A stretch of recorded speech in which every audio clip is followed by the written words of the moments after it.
നമസ്കാരം. ഉത്തര കൊറിയൻ ഭരണാധികാരി Kim Jong Un നടത്തിയ പ്രസ്താവന ആഗോള രാഷ്ട്രീയ വേദിയിൽ വീണ്ടും ചർച്ചകൾക്ക് വഴിവെച്ചിരിക്കുകയാണ്. പ്രത്യേകിച്ച് അമേരിക്കയും ഇറാനും തമ്മിൽ വർദ്ധിച്ചു വരുന്ന സംഘർഷ പശ്ചാത്തലത്തിൽ തന്റെ രാജ്യത്തിന്റെ ആണവായുധ നയം ശരിയാണെന്ന് അദ്ദേഹം തുറന്നു പറഞ്ഞത് ശക്തമായ രാഷ്ട്രീയ സന്ദേശമായാണ് വിലയിരുത്തപ്പെടുന്നത്.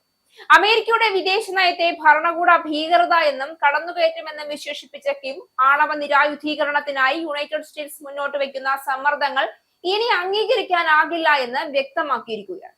ഇറാന്റെ ആണവശേഷി അമേരിക്ക തകർത്തുവെന്ന മുൻപത്തെ അവകാശവാദങ്ങൾക്ക് പിന്നാലെയാണ് മേഖലയിൽ യുദ്ധം പൊട്ടിപ്പുറപ്പെട്ടത്. ആണവായുധമില്ലാത്ത രാജ്യങ്ങളെ അമേരിക്ക സൈനികമായി വേട്ടയാടുമെന്നും എന്നാൽ ആണവ ശക്തിയുള്ള രാജ്യങ്ങളെ അവർ ഭയപ്പെടുമെന്നുമുള്ള ഉത്തര കൊറിയയുടെ ദീർഘകാലമായുള്ള വിശ്വാസത്തിന് അടിവരയിടുന്നതാണ് ഇറാൻ സംഘർഷം. നയതന്ത്ര ചർച്ചകൾ പുനരാരംഭിക്കാൻ ഡൊണാൾഡ് ട്രംപ് താൽപര്യം പ്രകടിപ്പിക്കുന്നതിനിടയിലാണ് കിമ്മിന്റെ ഈ നിർണായക പ്രസ്താവന എന്നതും ശ്രദ്ധേയമാണ്. ആണവ നിരായുധീകരണം എന്ന പഴയ അജണ്ട ഇനി ചർച്ചയാകില്ല എന്ന വ്യക്തമായ സൂചനയാണ് കിം ഇതിലൂടെ നൽകുന്നത്. ഉത്തര കൊറിയയെ ഒരു ആണവ ശക്തിയായി അംഗീകരിക്കുകയും തങ്ങൾക്കെതിരായ ശത്രുതാപരമായ നയങ്ങൾ അവസാനിപ്പിക്കുകയും ചെയ്താൽ മാത്രമേ ഇനിയൊരു ചർച്ചയ്ക്ക് പ്രസക്തിയുള്ളൂ എന്ന നിലപാടിലാണ് പ്യോങ്യാങ്.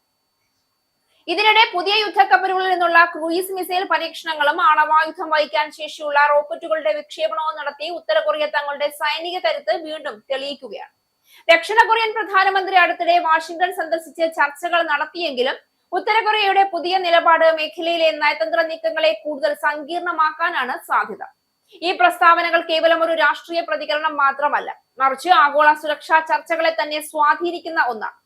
പ്രത്യേകിച്ച് അമേരിക്കൻ പ്രസിഡന്റ് ഡൊണാൾഡ് ട്രംപ് വീണ്ടും രാഷ്ട്രീയ രംഗത്ത് സജീവമാകുന്ന സാഹചര്യത്തിൽ ഉത്തര കൊറിയ അമേരിക്ക ബന്ധങ്ങൾ ഏത് ദിശയിലേക്ക് നീങ്ങുമെന്ന ആശങ്ക ശക്തമാണ്. ട്രംപ് ഭരണകാലത്ത് കിം ജോങ് ഉനുമായി നടത്തിയ നേരിട്ടുള്ള ചർച്ചകളും സമാധാന ശ്രമങ്ങളും ഒരുപക്ഷെ പ്രതീക്ഷ സൃഷ്ടിച്ചിരുന്നുവെങ്കിലും അവ സ്ഥിരമായ പരിഹാരത്തിലേക്ക് മാറിയില്ല. ഇന്നത്തെ സാഹചര്യത്തിൽ ചോദ്യം ഉയർന്നത് ഇതാണ്: ഉത്തര കൊറിയ യഥാർത്ഥത്തിൽ അമേരിക്കയ്ക്ക് ഒരു ഗൗരവമായ ഭീഷണിയാകുമോ എന്ന്. കിം ജോങ് ഉന്നിന്റെ വാക്കുകളിൽ നിന്ന് വ്യക്തമാണ്, ആണവായുധങ്ങൾ രാജ്യത്തിന്റെ സുരക്ഷയ്ക്ക് അനിവാര്യമാണ് എന്ന നിലപാട് അവർ കൂടുതൽ ശക്തമാക്കുകയാണ് എന്ന്. അതേസമയം അമേരിക്കയുടെ കാഴ്ചപ്പാടിൽ ഇത് നേരിട്ടുള്ള ഒരു സുരക്ഷാ വെല്ലുവിളിയാണ്. പ്രത്യേകിച്ച് ദൂരപരിധി മിസൈൽ സാങ്കേതിക വിദ്യയിൽ ഉത്തര കൊറിയ നേടിയ പുരോഗതി അമേരിക്കൻ ഭൂഖണ്ഡം തന്നെ ലക്ഷ്യമാക്കാൻ കഴിയുമെന്ന ആശങ്ക വർദ്ധിപ്പിക്കുന്നു.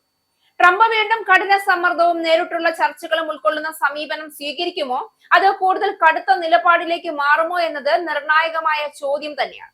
ഉത്തര കൊറിയയുടെ ആണവശേഷിയും അതിനെ ചൊല്ലിയുള്ള ആത്മവിശ്വാസവും വർദ്ധിക്കുന്നതോടെ അമേരിക്കയും അതിന്റെ സഖ്യരാജ്യങ്ങളും സ്വീകരിക്കുന്ന നിലപാട് ലോക രാഷ്ട്രീയത്തിന്റെ ഭാവി നിർണ്ണയിക്കുമെന്നത് തീർച്ചയാണ്.